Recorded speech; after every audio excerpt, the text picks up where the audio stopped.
Hello there, it's Paul here and welcome all everyone. This is the first video I've actually even uploaded this year to the channel. After the end of last year, I just really wasn't in the frame of mind to get on and do wood turning videos, and it was all the editing and stuff like that just to put them up. At the end of last year I did post a few pictures on Instagram of a clock I was doing, which is here. Well, this is the clock I was working on, and I mean all of these are cut on the scroll saw, so that each cog does take quite some time.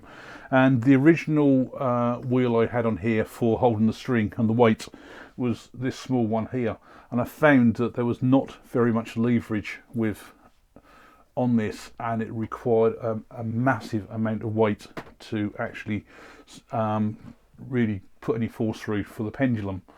Now I remade one which is probably almost double the size of that, and it still requires an awful lot, and that's where I've sort of like finished on, because it just creates so much sort of distortion on here.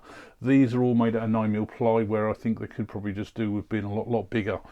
I've got brass rods through here on all the pinions, so there's no real distortion on there, but you still have to put an awful lot of weight on this in order for it to drive the pendulum. And what that does, it twists the cogs on here, and eventually it all stops working. So that's really where I got with that, and it got very frustrating, and that's why I've stopped doing it. I will probably revisit at some point. That's why I've left it here set up in the shed, so it's always there in my face every time. Now that was sort of like the frustrating bit at the end of the year, which I think probably also had a bit of a knock-on effect why I didn't come out and then do much else. I mean, it was 2 weeks into January before I even probably opened the shed doors, and usually New Year's Day, if you're a subscriber, you'll probably notice that I always do a scroll saw project, which you can probably see at the top there of each year that I do that. Now, as I said, I came out 2 weeks into January, couldn't leave the 2020 sign up, so I got on with the 2021 sign, and hopefully on the side somewhere here I will show a very short preview of the video I actually did for the 2021 sign. So it's normal scroll saw work, and every year I try to do something slightly different. I think with the 2018 one I used all my spray paints, the 2019 was with the gold paint, 2020 with the silver paint. They were all just aerosol can paints, and with buying the airbrush last year I used the Bulger's colours to do the 2021 colours on there. To try and get myself back into it, I decided to start trying to do things which were more practical to use, because I found that there was an awful lot of stuff I was making that, to be honest, it looked great, people enjoyed watching the videos, but it was just either being chucked in a pile somewhere, thrown out, or just thrown in the loft, and a lot of it just seemed pointless doing at the time. So the first thing I did was a bowl, and I wanted it for the chickens, and not specifically for the chickens themselves, but I wanted a bowl for where we take out dry food from the house to give to the chickens, i.e. things like where I cut up pieces of old bread and to feed to the chickens. And at the same time, I wanted a bowl which was nice and heavy, had some form of a rim to hold on to for collecting the eggs every day. So I got a piece of spaltwood beech. It was really wet wood. It was a piece of wood that I picked up from the local wood mill, and after I turned it I left it in the shed for a few days, maybe a week or two, to dry it a little bit more. It's fairly thick, the walls are probably that sort of thickness, 10-15mm thick. It's nice and heavy, and it was ideal for what its purpose is. It's not the most nicest shape, but it gets used every single day for the chickens. My next problem was that we're collecting all the eggs from the chickens. I mean, I've got 8 chickens, so we get an average at the moment of probably about 6 eggs. Eggs were still quickly building up in the house, and we've got egg boxes all just piling up on the microwave, and you just can't always necessarily see which is the older eggs all the time. So I decided to make an egg tray. Just use plywood. I think it's 6mm plywood. I also cut myself a sacrificial sheet, because I wanted to drill them all for all the holes for the eggs to sit into, just to try and cut out on any sort of like the tear out or the breakout that you get for when you drill through the wood. And even though I'd got that and they're all sort of like stuck together, I still did get some of the breakout, and it was a little bit of a pain, but it sanded up reasonably. The only turning I've done on there was some oak spindle work, which is really for the feet to go around the bottom, and some sort of like some columns to go up the sides, and a little piece on the top as well. And hopefully I'm just showing a picture as well of where it sits on top of the microwave with some of the eggs. Now my next project after that, eventually I got round to really repairing and upgrading one of my doors in the house. My house, to cut a long story short, was originally built as it was going to be flats, but they decided in the end to turn it into a 4-bedroom house. So my stairs door is actually an external door. It's not a strong external door with a frosted glass top, and the bottom was solid, but it was probably just thick plywood in there, maybe 9mm ply, something like that. And over time, with people abusing it, it's got kicked out. I repaired it once and it was kicked out again about a week later, and after that I decided I wouldn't repair it. So it's got to the point now where people are a bit more careful in my house, and therefore I decided to repair it. The easy thing would have been just to replace the door. I've actually got another external door I could have put in there, but because it was a solid door, it would have just made everywhere dark. So I thought I will have a go at updating the door, sort of to make it look a bit nicer. So the first thing I did was, it was painted with gloss white paint. It was really thick paint on there. I don't think it was many coats, but it was really thick. So I stripped all the paint off first of all.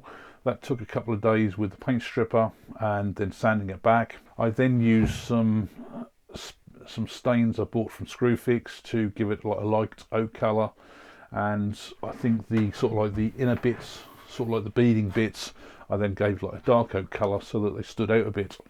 Now the solid piece of wood, which is at the bottom, I spent probably a couple of weeks doing some topography work. I found some pictures online that I wanted to do because of the chickens and that. I went for a chicken theme. So when you come into the house from outside, straight away in front of you on that door is this chicken sort of scene in the bottom of the door. Now I wanted to do something on the opposite side of the door for when you come down the stairs, and I decided to go for the Simpsons theme. So I've done a Simpsons picture on there as well. Now I wasn't sure with the Simpsons side whether to go for colour. So what I did, I got a piece of plywood. That's just some 3mm there. I took my Simpsons picture that I wanted, printed it out on one piece of A4 sheet of paper, did the topography burning on this piece of wood, and just used the Bulger's colours to colour it. Now from a distance like that, it looks absolutely brilliant. I really do like the colours. The blues come out really nice, the yellows, the reds, but when you look closer, because they're water based and I was brushing them on probably in some places a little bit too thick, the colours run and it's sort of like overlapped. So it was just looking a bit of a mess and untidy, so I decided to just go for the topography itself on the door. Now to finish the door off, because I'd done all the topography work, I'd stained it all, I just wanted to put some form of varnish on there, and I found that Screwfix, I think it is Ronseal's varnish, they do like a satin finish, which is a water based, which is ideal for these stains that I used on there as well. And the good thing about this varnish, 3 coats, it dries within an hour. So by the time, because I'd got the door outside, it was nice weather, I could prop the door up, I could go over one side with the varnish, go around the other side. By the time I'd finished the other side, the first side would finish, so I could then do the second coat. By the time I'd done the second coat, I just left it probably another hour, gently sanded it back with, I think it was 240 grit, and gave it its final coat. And let's say within an hour it was dry, and I left it sort of like 24 hours before I finally hung the door, and it was all up and finished. Now the other thing as well we've found with that door is that I've got one of my children that always seems to slam the door, because people don't always shut the door, so the cats go upstairs. So I decided to do an extra little bit with a door closure on it, and it's made the world of difference. It really has. And the good thing about these closures are that you can actually set sort of 2 limits on them. You can change the initial speed of how quickly the main part of the door closes, and really what it calls the latch part, which is just that last sort of like couple of inches that it closes. So I've got it so it closes really fast to start with, and it's just that last couple of inches that it just sort of slowly closes so it doesn't bang every time. So now the door is always closed and I don't get no banging. So as you can see, I've got another door here. At the moment I'm just using the random orbit sander on there just to do all these flat bits. Just got to do this next bit next, and then I've got all the fiddly bits in here. So, and again, I may well do a video on sort of like the follow-up of using the random orbit sander, and at the same time I've been using the multi-tool that I got for the Makita to do all these edge bits and even the beading on here as well. But there's also an awful lot of hand sanding. Now this door has been sat in my garage for probably 2 or 3 years. Because of that, it's got sort of like the dampness in it a bit, and the glue has given way. Now before I sort of glue this up and clamp it, I wanted to get it all sanded and stained first of all, because at the same time, as I said, the door's upside down. I've got 2 small square panels on the bottom here, so I probably want to replace those with glass, and because this is going to go in the kitchen to the hallway, so it will just allow that bit more light in. And again, I'm going to use probably the same stain on this as I did for the stairs door. I want to use the light oak on this. I don't think I will be using any of the dark oak that I can think of at the moment, so it will go all as the light oak. And I may also look at one of the hidden door closures on this as well, rather than having the handle and the catch back in.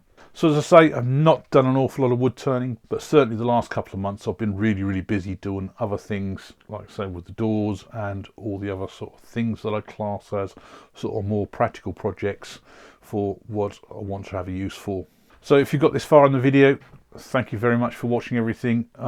As I say, it's an update. It doesn't appeal to everybody. At least you've sort of got an idea now of what I've been up to and what I'm going to do going ahead. So really, next coming up is going to probably be a few product reviews of things I'm using and follow-ups on some of the tools. Thanks a lot for watching.